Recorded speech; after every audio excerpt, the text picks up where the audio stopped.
လိုင်းမောရှိတယ်ကျွန်တော်မရှိများမင်္ဂလာပါဗျာနော်လိုင်းရလည်းမရကျွန်တော်ကလည်းရှိနေသိမဟုတ်တော့လိုင်းမရဘူးနော်လိုင်းမရတော့ဘလို့မှတင်မရဘူးတင်တယ်တချို့ကလည်းသိတယ်လိုင်းလည်းလွတ်မရအဲ့ကြောင့်ကျွန်တော်ဗီဒီယိုဖိုင်တူလေးတင်ပြလိုက်ပါနော်ကြိုင်လည်းသုံးပါဗျာနော်ကြည့်အောင်နော်ငါးထိပ်စီနောက်တစ်နှစ်ငါးထိပ်နောက်တစ်နှစ်ငါးထိပ်လို့ကြာနော်ငါးထိပ်သုံးချက်ရလိုက်တယ်ဒါအတူထွားလေးပေါ့ဗျာနော်ကြိုင်လည်းသုံးပေါ့အဲ့ဒီငါးထိပ်ရဲ့ဆောင်းမှာအပိတ်ကထိပ်ရိုက်တယ်ငါးထိပ်ရဲ့ဆောင်းမှာအပိတ်ထိပ်ရိုက်တယ်ငါးထိပ်ရဲ့ဆောင်းမှာအပိတ်ထိပ်လို့သူရိုက်သွားတယ်ရိုက်သွားပြီအပိတ်ထိပ်လို့ရိုက်တယ်ပြီမှာသူကငါးကိုငါးနှစ်ခတ်3 53အတွဲလိုက်ထွက်တယ်ငါးနှစ်ခတ်3 53အတွဲလိုက်ထွက်တယ်ငါးနှစ်ခတ်3 53အတွဲလိုက်လို့သူထွက်သွားတယ်နော်ထွက်သွားပြီကျွန်တော်တို့အခုကသူ့ရဲ့ဆောင်းရောက်ပြန်မို့သူပြီးသူပေါ့နော်သူအဲ့လိုတွားမှာပေါ့ဒီကောင်လို့တွားမှာပေါ့နော်သူကလို့တွားမှာဟုတ်ပြီနော်အဲ့ဒါကျွန်တော်တို့အခုရောက်ပြန်ငါးနှစ်ခတ်3မှာဒီ336ပေါ့နော်ငါးထိပ်စီငါး3တွေ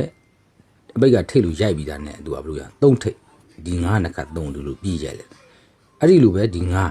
3လွဲလို့ရိုက်တယ်အပိတ်ကထိပ်လို့ရိုက်တယ်သူ့ဆောင်းမှာငါးနှစ်ခတ်3လှမ်းပြီးတော့ထည့်လိုက်တယ်အခုလဲငါးထိပ်အပိတ်ကထိပ်လို့ရိုက်တယ်ငါးသက်ဆုံး35အတွဲလိုက်ထင်းတယ်အဲ့တော့ဒီငါးရဲ့နှစ်ခတ်3ထိပ်လို့ကျွန်တော်ကိုင်းနေတာပါအဲ့ငါးနှစ်ခတ်3ကလည်းသူကပြန်အထိန်နဲ့ဘယ်လိုဆိုခါးနဲ့ထိန်နဲ့3နဲ့ညစ်တယ်ဒီလိုတစ်လို့ဖြစ်အောင်တော့3ထိပ်ပါပဲတဲ့နော်3ထိပ်လေးကမစိုးဘူးပေါ့နော်ဒီ3ထိပ်ကိုကျွန်တော်သဘောကျတာပါနော်တခြားထိပ်နေတော့ရှိသေးတယ်ဒါပေမဲ့ဟိုဒီလောက်ဆိုသဘောပေါက်မှာပေါ့နော်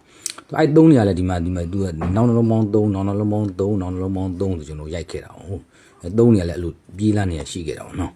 တခြားပြေးလန်းနေရှိတယ်ဒါပေမဲ့ထားလိုက်ပါတော့နော်ဒီလောက်ဆိုရင်3ထိပ်လေးသူနည်းနည်းအဆင်ပြေသွားပြီပေါ့နော်အဲ့3ထိပ်လေးဝင်သွားတာနဲ့သူကဘာတန်းလို့ဒီငါးနှစ်ခတ်3လို့လိုက်ရတယ်နောက်ပိတ်3လုံးပေါင်း3လို့ရိုက်လိုက်တာနော်ဒီငါးနှစ်ခတ်3ကိုလည်းနောက်ပိတ်3လုံးပေါင်း3လို့ရိုက်တယ်ဒီငါးနှစ်ခတ်3လို့ယူမယ်ဟိသူကနောက်ပိတ်3လုံးက3ကျင်တာပေါ့ကိုရှိတော့4ပိတ်မှာ3ထိပ်4ပိတ်လို့ရတာပေါ့နော်3ထိပ်4ပိတ်လို့ရတဲ့အချိန်မှာသူ့ရဲ့ဒီအပိတ်ထိပ်ရိုက်ထားတဲ့အပေါ်မှာသူက A site ထောင်ပေါ့နော်ခွန်8ခွန်2ဆိုခွန်ဇောင်းတက်လိုက်တိုင်မြန်ကြိုက်ပဲခွန်ဇောင်းတက်ခွန်နေရတဲ့ကျအဲ့ဒီခွန်တွေကိုသူကက်ရမှာဒီလိုခွန်လို့ခွေခဲ့တာ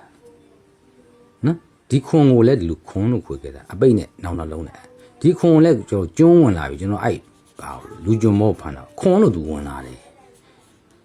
ဝင်လာပြီးမှဒီ3ကိုရိုက်ချင်တာဒီ3ထိပ်ဒီ3ကို3ထိပ်လို့ရိုက်ချင်တာနော်အဲ့ဒီမှာ9နှစ်က3ကလှန့်ထိန်တယ်စီနီယာတွေလှန့်ထိန်တော့အဲ့ဒီလိုမျိုးလာနေတာ3နှစ်တက်တွေပါနဲ့ထိန်အဲ့လိုအထိန်ကိုလေးနဲ့လုပ်ရှင်တော့34အခွာလို့ရလိုက်တဲ့အချိန်မှာဒီsorry ဒီခွန်လို့ရိုက်လိုက်တဲ့အချိန်မှာသူ့ရဲ့ဇောင်းမှာနောက်နှလုံးပေါင်း9နဲ့ဒီခွန်နဲ့ပေါင်းလို့ရှင်6အဲ့ဒီ6ကနောက်နှလုံးနဲ့ခါနဲ့6လို့တခါထည့်လိုက်တာဒီကောတက်ထွက်တာဒီခွန်လို့ထည့်လိုက်တဲ့အချိန်မှာနောက်နှလုံးပေါင်း9နဲ့ဒီခွန်နဲ့ပေါင်းရင်6ပဲအဲ့ဒီ6ကိုနောက်နှလုံးနဲ့ခါနဲ့6လို့ထည့်လိုက်တာ3-9နဲ့တကွက်ပဲအဲ့ဒါဆိုရင်ကျွန်တော်ဒီခွန်သူထည့်သွားပြီသူ့ဇောင်းကနောက်နှလုံးပေါင်းကလည်း9ပါ9ပဲအဲ့9ကိုဒီခွန်နဲ့ပေါင်းရင်6အဲ့ဒီ6ကိုသူကဒီခွန်နဲ့ခါနဲ့6ဆိုတော့4ရှိတော့2ခါပဲ3နဲ့4လို့ထွက်တယ်နော်